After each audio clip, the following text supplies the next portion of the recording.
जय सिया राम। हमारे परम आदरणीय भगवत प्रेमी श्रोता बंधुओं, आप सभी का हमारे YouTube चैनल पर हार्दिक अभिनंदन है। मैं पंडित अवध प्रताप तिवारी आज कथा लाया हूँ, किस्मत का खेल। जय सिया राम। किस्मत का खेल। गांव में एक जमींदार रहता था। नास्तिक था, अराजक तत्व था और निर्दयी था।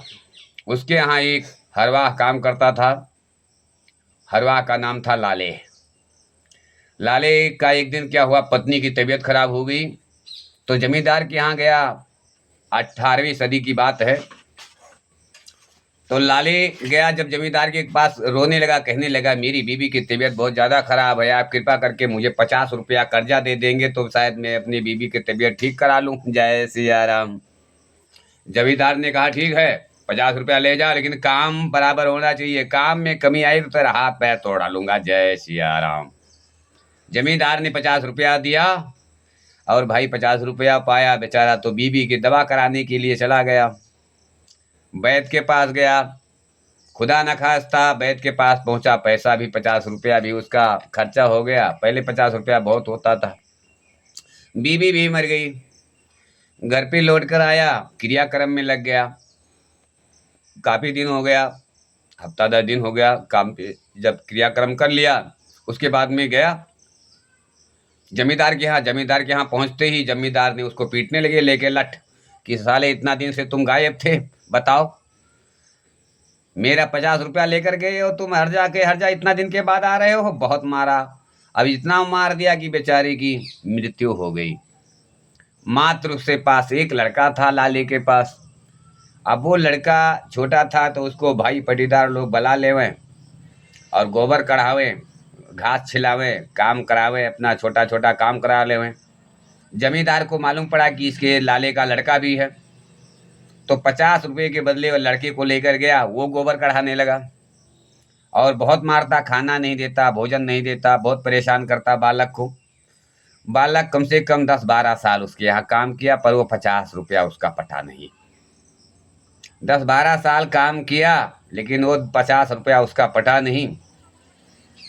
और जैसे बोले कि भाई अब मुझे पैसे दो, अब तो पट गया होगा, तो जमींदार उसको पकड़ के मारे, कहीं जाने ना देवे। तो बगल में कुछ दूर पर एक बुढ़ा रहता था, उससे दे रहा नहीं गया। उसका बेटा जो है बम्बई में रहता था। तो उसने बुलाया, बोला बालक इधर आओ, तुम बहुत परेशान हो, कितना दिन से कर रहे हो इनके यहाँ, 50 रुपया अभी तुम्हारा पटा नहीं और पटेगा भी नहीं, क्योंकि ये निर्दयी है, ये जिंदगी भर हरवाही करवाएगा आपसे। ऐसा करो, मेरा बेटा आया हुआ है बम्बई से, उसके साथ में चुपके से भाग जाओ। जय सिया राम। तो बेटे से बुढ़े ने बात कराया कि भाई लाले के लड़का है, इसको ले जाओ, वहां लगा देना, बेचारा जिंदगी बच जाएगी, नहीं तो यहाँ जमींदार के यहाँ तो इसको लोग चबा के खा जाएंगे। कोई दया नहीं कर रहा है, बताओ। 12-13 साल से बालक काम कर रहा है, अभी उसका 50 रुपया पटा नहीं। पता नहीं कितने दिन तक और करे तब इसका 50 रुपया पटेगा। ऐसा करो, चुपके से इसको ले जाओ बम्बई।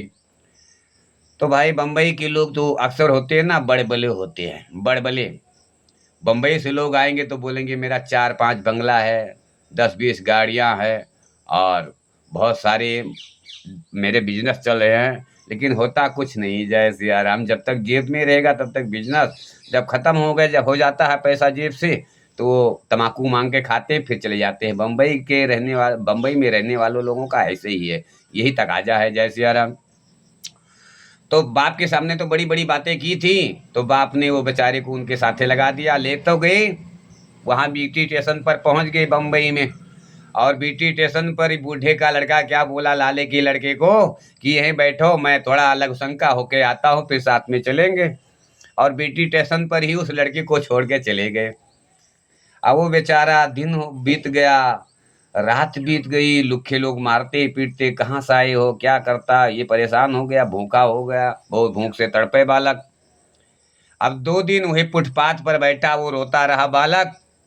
तीसरे दिन उसको एक कूड़ा बीनने वाला मिल गया। जय सिया राम। कूड़ा जो बीनते हैं बोरी में, वो कूड़ा बीनने वाला आया, बोला क्या रे, काय को रोता है तू, काय को रो रहला है तू, बता। तो बोले मेरे गांव वाला लाया था, मुझे बीटी स्टेशन पे छोड़कर चला गया, 3-4 दिन हो गए, मेरे को खाना नहीं मिलता और जो उससे मांगता हूँ वो मारते हैं मुझे, मैं कहाँ जाऊँ। तो उस कूड़ा बीनने वाले ने एक बोरा दिया, एक कूड़ा बीनने का बोरा दिया, बोला लग जा काम पे, किसी की गुलामी करने से अच्छा अपना खुद का धंधा कर ले, छोटा ही सही। जय सिया राम। लगा दिया, गली कूचा दिखा दिया कूड़ा बीनने वाले ने। वो बालक भी कूड़ा बीनने लगा। तो पहले दिन उसने 70 रुपए का बेचा कूड़ा, उसका थोड़ा मनोबल बढ़ा। दूसरे दिन भी 100-150 का बेच दिया। तीसरे दिन भी 100-150 रुपए का बेच दिया कूड़ा इकट्ठा करके। अब चौथे दिन क्या हुआ, किस्मत का खेल देखो, कहीं इनकम टैक्स का रेट गिरा हुआ था। तो कोई सेठिया जो है 2 नंबर वाला बोरा बोरा कट्टे में भर भर के नोट, करोड़ों रुपया कूड़े के पास रख गया था कि यहाँ किसी की नज़र नहीं जाएगी। जब वहाँ सब चेक हो जाएगा, छापा पड़ने के बाद जब सब चले जाएंगे वापस, मैं अपना धन वापस ले लूंगा, तब तक कूड़े के पास पड़ा रहेगा। कोई किसी को क्या मालूम कि कूड़ा है कि धन पड़ा हुआ है। तो 2 नंबर वाले ने बुद्धिमानी लगा करके 2 बोरी नोट भर करके और ऊपर से सिलाई करके वहीं फेंक दिया कूड़ीदान के पास कि पड़ा रहेगा, कोई छुएगा नहीं इसको कूड़ा समझ के। लेकिन ये बालक गया तो बोरा जब बंधा हुआ देखा तो उसको खोला तो उसमें गड्डी दिखी नोट की। जय सिया राम।